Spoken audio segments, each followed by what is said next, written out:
आपको पता है कि 5 तारीख से वर्ग 3 का पेपर स्टार्ट हो रहा है, इसलिए आप आपको ज़्यादातर इस टाइम में आपको प्रैक्टिस सीट ही लगाना पड़ेगा। और जितना जितना ज़्यादा आप प्रैक्टिस सीट लगाएंगे आपके नंबर उतने ही इम्प्रूव होंगे और आपको क्वेश्चन में उतना ही कॉन्फिडेंस आएगा। तो आपके लिए मैंने जो बाल विकास एवं शिक्षा शास्त्र का जो 30 क्वेश्चन है उसके लिए मैं आपके लिए प्रैक्टिस सेट लाया हूँ। तो प्लीज़ आप इसको ध्यान से पढ़िएगा और साथ साथ इसको मैं पर्यावरण का भी आपके लिए प्रैक्टिस सेट लाऊंगा, तो आप उसको भी देखिएगा। और मेरे चैनल को ओनली टेस्ट आप जो चाहो को प्लीज़ सब्सक्राइब करिएगा और दोस्तों में शेयर करिएगा।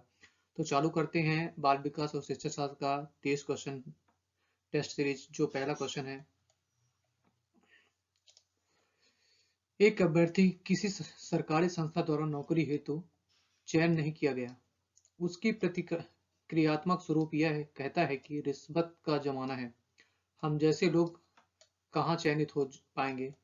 उसकी यह प्रक्रिया निम्न में से किस मनोरचना को घोषित करती है। मतलब विद्यार्थी क्या होता है, एक संस्था में जाता है और वहाँ नौकरी के बारे में सोचता है और वहाँ अपने मन में सोचता है कि मतलब यहाँ रिश्वत के बिना कुछ नहीं होगा। तो जो है प्रतिक्रिया किसके आधार कहलाएगी, ये युक्तिकरण कहलाएगी कि आत्मीकरण कहलाएगी कि पलायन कहलाएगी कि दमन कहलाएगी। तो इसका जो उत्तर होगा तो ये जो कहलाएगा युक्तिकरण कहलाएगा। मतलब युक्तिकरण मतलब जो आदमी खुद सोचता है उसे हम युक्तिकरण ही कहते हैं। तो आदमी अपने बारे में खुद ही सोच रहा है, तो इसका उत्तर क्या होगा, युक्तिकरण। क्वेश्चन नंबर 2 है, अधिगम में वांछनीय एवं अवांछनीय दोनों ही प्रकार के व्यवहार परिवर्तन का बोध होता है। यह कथन क्या है। यह कथन मतलब सत्य है, असत्य है, या कुछ नहीं कह सकते, इसके बारे में आपको बताना है। तो ये क्या है, ये कथन सत्य है। चलते हैं अगले क्वेश्चन पे।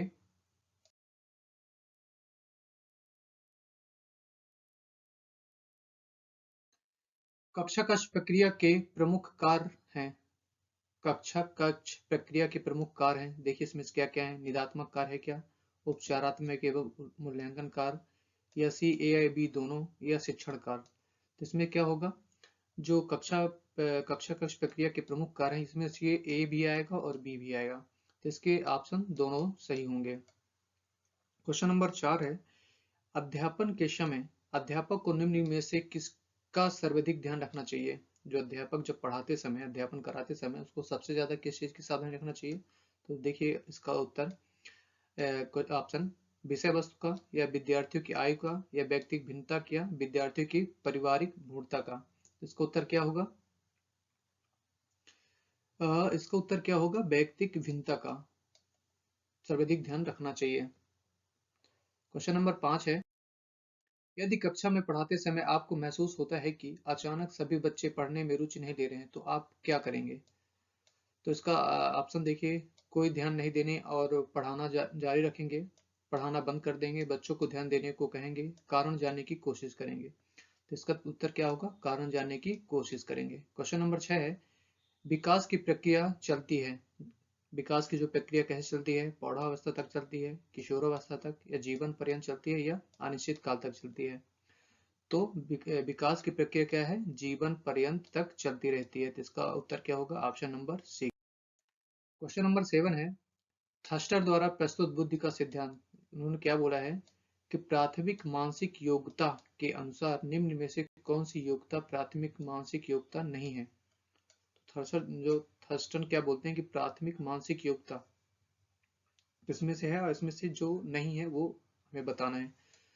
तो जो प्राथमिक मानसिक योग्यता, क्या ये संख्यात्मक योग्यता है, क्या ये शाब्दिक प्रवाह है, या प्रत्याशात्मक गति है, या वाचन तत्परता है। तो इसका उत्तर क्या होगा, वाचन तत्परता ये क्या है, मानसिक योग्यता नहीं है। बाकी ये तीन, संख्यात्मक योग्यता, शाब्दिक प्रवाह और प्रत्याशात्मक गति, क्या ये मानसिक योग्यता है।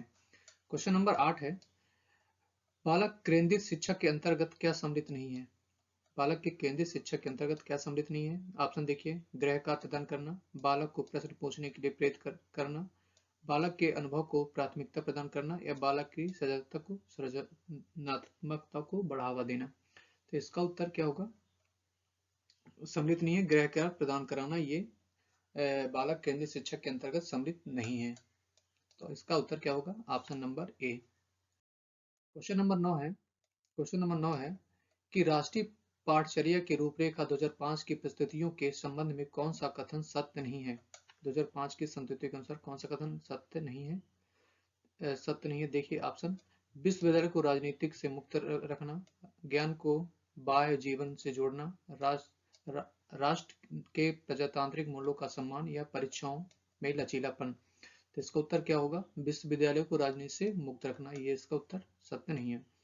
क्वेश्चन नंबर 10 है, अधिगम को प्रभावित करने वाला छात्र संबंधित कारक क्या है? उत्तर ऑप्शन देखिए, छात्र का शारीरिक व मानसिक स्वास्थ्य, छात्र की बुद्धि एवं रुचि, छात्र की पारिवारिक स्थिति एवं स्मरण शक्ति, या उपरोक्त में से सभी। तो 10 का उत्तर क्या होगा? उपरोक्त सभी। जो अधिगम को प्रभावित करते हैं इनमें से ये तीनों सही है। क्वेश्चन नंबर 11 है, पियाजे के अनुसार बौद्धिक विकास का अंतिम चरण कौन सा है? जो पियाजे के मतानुसार आपको बताना है कि बौद्धिक विकास का अंतिम चरण कौन सा है। तो इसका ऑप्शन देखिए, मूर्त सक्रियात्मक स्तर, औपचारिक सक्रियाओं का स्तर, या पूर्व सक्रियात्मक स्तर, या अंतः प्रज्ञात्मक चिंतन का स्तर। तो इसका उत्तर क्या होगा?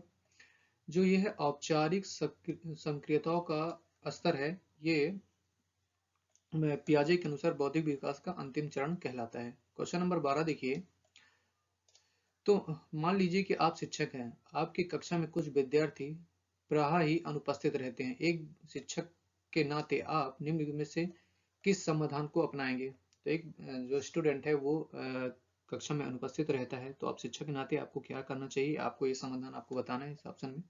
तो ऑप्शन देखिए, इन विद्यार्थियों के संबंध में आप प्रधानाचार्य से अवगत कराएंगे, इन विद्यार्थियों का अभिभावक को सूचित करेंगे, आप इस ओर ध्यान न देकर कक्षा शिक्षण पर ध्यान नहीं देंगे, क्योंकि आपका कार्य कक्षा शिक्षण करना है। इन विद्यार्थियों को अनुपस्थित कारणों की जानकारी करने हेतु क्रियात्मक विरोध करेंगे। तो इसका उत्तर क्या होगा? तो इसका उत्तर डी होगा, इन विद्यार्थियों की अनुपस्थिति के कारणों की जानकारी कराने हेतु क्रियात्मक शोध कराएंगे। ठीक है, चलते हैं अगले क्वेश्चन पर। क्वेश्चन नंबर 13 है, एक बच्चे को कैलेंडर की सहायता से किसी विशेष तिथि पर सप्ताह के दिनों में निर्धारित करने के लिए कहा जाता है। उनकी सक्रियात्मक किस प्रकार कार्य सम्मिलित है? देखिए, अभिसारी सोच, या स्मृति और संज्ञानात्मक सोच, या ए बी दोनों, या समान बुद्धि। तो इसका उत्तर क्या होगा? इसमें से ए बी दोनों सही है। सांस्कृतिक अधिग्रहण की समान प्रक्रिया बिंदु के रूप में जाना जाता है। किस रूप में जाना जाता है सांस्कृतिक अधिग्रहण को? तो धर्मनिरपेक्षता, या गणतंत्र, या समाजवादी, या अधिग्रहण। तो इसका उत्तर क्या होगा? ये समाजवादी। अगला क्वेश्चन चलते हैं।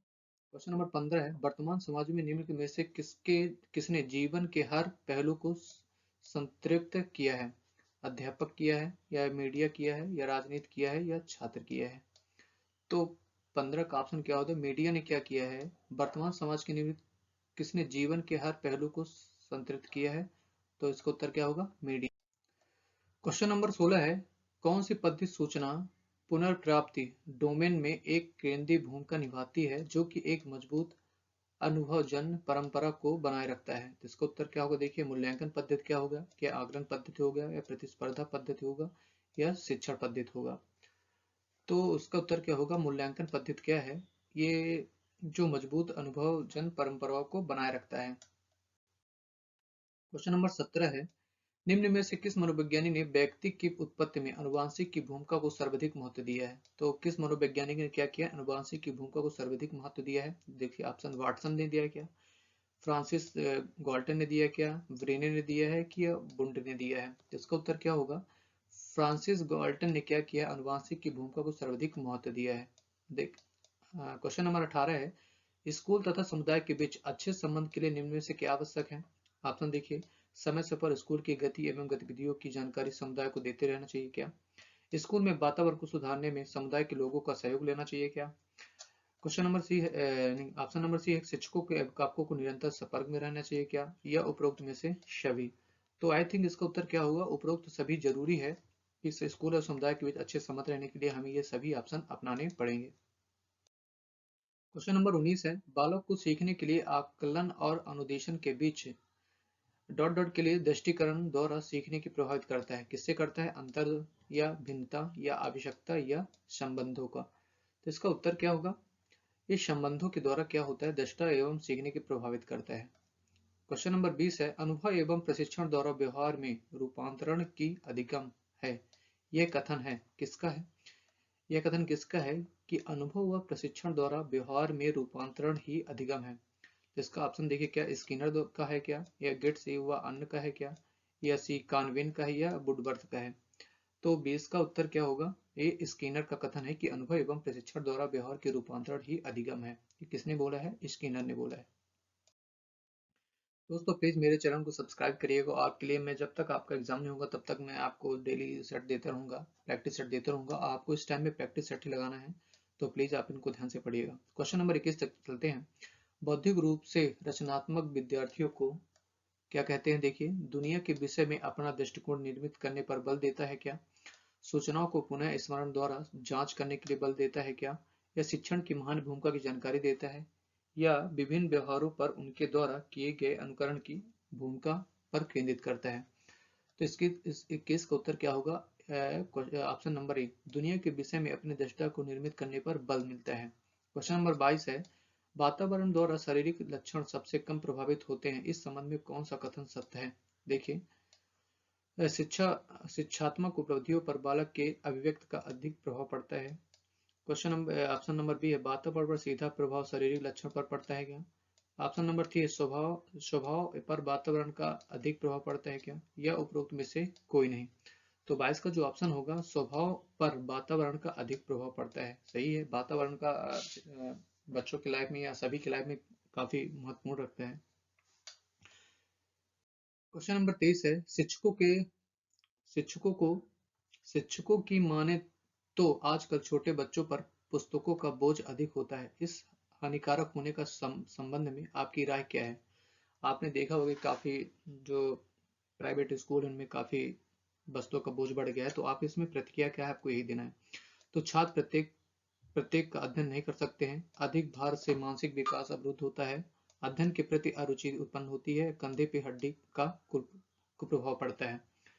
तो 23 का ऑप्शन क्या होगा? देखिए, अधिक भार में मानसिक विकास अवरुद्ध होता है, ये बात सत्य है। आप क्वेश्चन नंबर 24 है, किसी भी बच्चे को तार्किक योग्यता का अभाव किस आयु तक रहता है? 7 वर्ष तक रहता है क्या, ये 9 वर्ष, या 10 वर्ष, या 14 वर्ष तक? तो 24 का उत्तर क्या होगा? 7 वर्ष तक क्या रहता है? तार्किक योग्यता का अभाव रहता है बच्चों पे। क्वेश्चन नंबर 25 है, जटिल बालकों के दो प्रकार किस विद्वान ने बताया है? जटिल बालकों के दो प्रकार, जो जटिल बालकों के दो प्रकार किस विद्वान ने बताया है? बताइए। ऑप्शन देखिए, वर्ड्स द्वारा, या फ्रायड द्वारा, या स्किनर द्वारा, इनमें से कोई नहीं। तो स्किनर स्किनर द्वारा क्या किया है? जटिल बालकों के दो प्रकार टाइप्स इन्होंने बताया है। क्वेश्चन नंबर 26 है, यदि आपकी प्रधानाध्यापिका बिना किसी कारण नाराज है तो आपको क्या करना चाहिए? कारण पूछेगी और उन्हें समझाएगी, उनकी प्रशंसा के लिए अपनी गलती मान लेगी, निर्मिकता पूर्वक अपने कर्तव्य का पालन करेगी, या उनकी आलोचना करेगी? तो 26 का उत्तर क्या होगा कि निर्भक्ता पूर्वक अपने कर्तव्य का पालन करेगी। क्वेश्चन नंबर 27 है, एक शिक्षक अपनी कक्षा में सृजनशील बालकों की सृजनात्मक क्षमता का विकास करना चाहता है, इसके लिए उनको निम्न में से क्या अपनाना चाहिए? ऑप्शन देखिए, गैर शैक्षणिक गतिविधियों में आनंद लेना चाहिए क्या, या तनाव को नियंत्रित करना सिखाना चाहिए, या सृजनात्मक बालकों को पृथक कक्षा व्यवस्था करना चाहिए, या ऑप्शन नंबर डी है, चुनौती भरे कार्यों कार्यों को करने हेतु उत्साहित करना चाहिए? तो इसका उत्तर क्या होगा? सृजनात्मक बालकों की पृथक कक्षा व्यवस्था करना चाहिए। क्वेश्चन नंबर 28 है, प्राथमिक स्तर पर विद्यार्थियों को सीखने संबंधी समस्याओं का निराकरण करने हेतु सर्वाधिक श्रेष्ठ प्रक्रिया क्या है? तो ऑप्शन देखिए, कक्षा में सरल एवं रोचक पाठ्यक्रम पुस्तकों का प्रयोग करना चाहिए क्या, विद्यार्थियों की क्षमताओं एवं योग्यता अनुसार विधि शिक्षण योग्यता प्रदान करना चाहिए क्या, कहानी विधि का प्रयोग करना चाहिए क्या, आकर्षण में सकारात्मक पाठ्य पुस्तकों का प्रयोग करना चाहिए? तो इसका उत्तर क्या होगा? ऑप्शन नंबर बी होगा कि विद्यार्थी की क्षमताओं तथा योग्यता अनुरूप विधि शिक्षण विधियों का प्रयोग करना चाहिए। क्वेश्चन नंबर 29 है, संवेग क्या है? संवेग क्या है बताइए? प्यार व स्नेह है क्या, क्रोध या भय है क्या, उत्तेजना एवं भावों में परिवर्तन है क्या, या उपयुक्त में से कोई नहीं? तो क्या है? उत्तेजना या भावों में परिवर्तन संवेग है। क्वेश्चन नंबर 30 है, छात्रों को पढ़ाना चाहिए, किस लिए पढ़ाना चाहिए? क्या अनिवार्यता है, व्यक्ति विभिन्नता अनुसार, केवल निर्धारित कालांश में, या अध्यापक की इच्छा अनुसार? तो 30 का उत्तर क्या होगा? व्यक्तिक विभिन्नता अनुसार छात्रों को पढ़ाना चाहिए। तो दोस्तों आई थिंक आपको ये 23 जो क्वेश्चन आपके सामने लाया हूँ काफी इंपॉर्टेंट थे, और आप प्लीज इनको ध्यान से पढ़िएगा, और जो मैं अगला वीडियो डालूंगा उनको भी प्लीज ध्यान से पढ़िएगा। और मेरे चैनल को प्लीज़ सब्सक्राइब करिएगा और बेल आइकन को दबा लीजिएगा, जिसमें जो भी आप वीडियो मैंने डालूंगा आपको तुरंत नोटिफिकेशन मिल जाएगा। ठीक है दोस्तों, आपको ये कैसा लग रहा है सेट, पेपर सेट, आप प्लीज़ मुझे कमेंट कर सकते हैं और प्लीज़ मेरे चैनल को सब्सक्राइब करिएगा। Thank you, bye bye, take care.